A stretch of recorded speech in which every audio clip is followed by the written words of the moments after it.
Bonjour.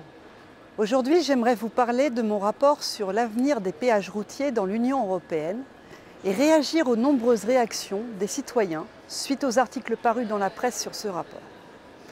Le rapport que j'ai présenté et qui a été adopté le 24 mai par la Commission des Transports du Parlement européen porte sur la révision de la directive Euro-redevance routière. Cette directive, c'est le cadre réglementaire européen qui encadre les tarifications routières, péages ou vignettes, sur les 136 000 km du réseau routier transeuropéen. C'est donc un texte fondamental pour mieux prendre en compte l'impact des transports sur la société. Avant tout, mon rapport ne concerne pas uniquement la France, mais bien toute l'Europe. Et la mesure phare proposée dans mon rapport concernera avant tout les pays qui disposent encore de systèmes de vignettes. En effet, je propose de remplacer les vignettes par des systèmes de péage. En France, ces péages existent déjà. Ils s'appuient sur le principe utilisateur-payeur. On paie en fonction du nombre de kilomètres parcourus. Mais ce n'est pas le cas dans nombreux pays qui disposent encore du système de vignettes et qui est payé à l'année ou au mois sans tenir compte du nombre de kilomètres qui sont parcourus. Aujourd'hui, seulement 25% du réseau routier européen est couvert par des péages pour les poids lourds. Les mesures adoptées dans mon rapport permettront de garantir qu'en 2023, au moins 50% du réseau européen d'autoroutes soit couvert par des péages pour ces poids lourds.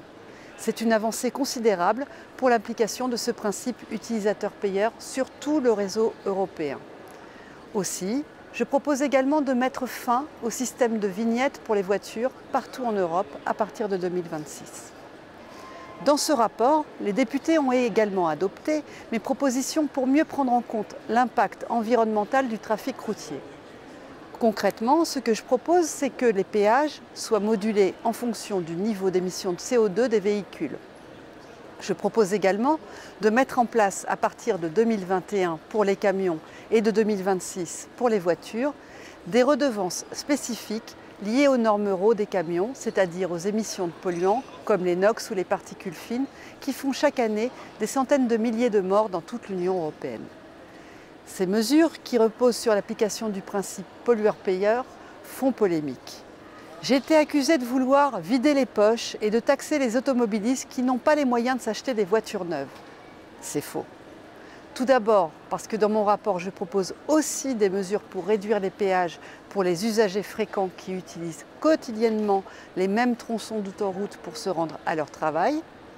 Aujourd'hui, il existe déjà des abonnements qui permettent à ces usagers fréquents de bénéficier de rabais. Mais ces rabais sont souvent plafonnés et trop faibles. Je propose donc de supprimer tous les plafonds afin de mieux prendre en compte l'impact des péages dans les zones périurbaines et rurales pour garantir la cohésion sociale et territoriale.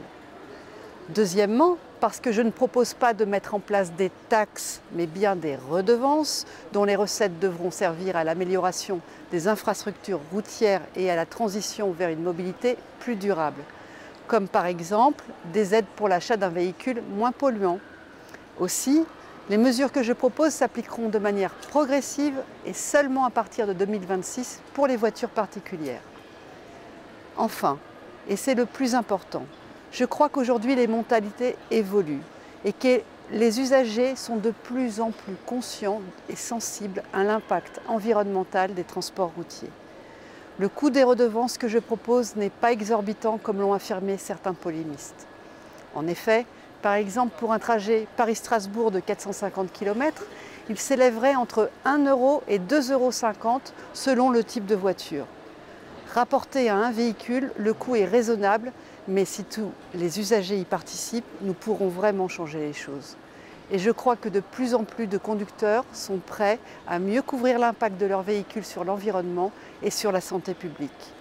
Et nous, élus, nous devons faire preuve de courage, de volonté, pour accompagner et accélérer cette prise de conscience et mettre en œuvre les principes pour lesquels nous nous sommes engagés.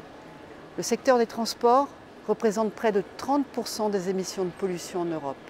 Si nous ne faisons rien, nous tournons le dos aux engagements climatiques pris en 2016 et ça, je le refuse. Il est temps de passer aux actes.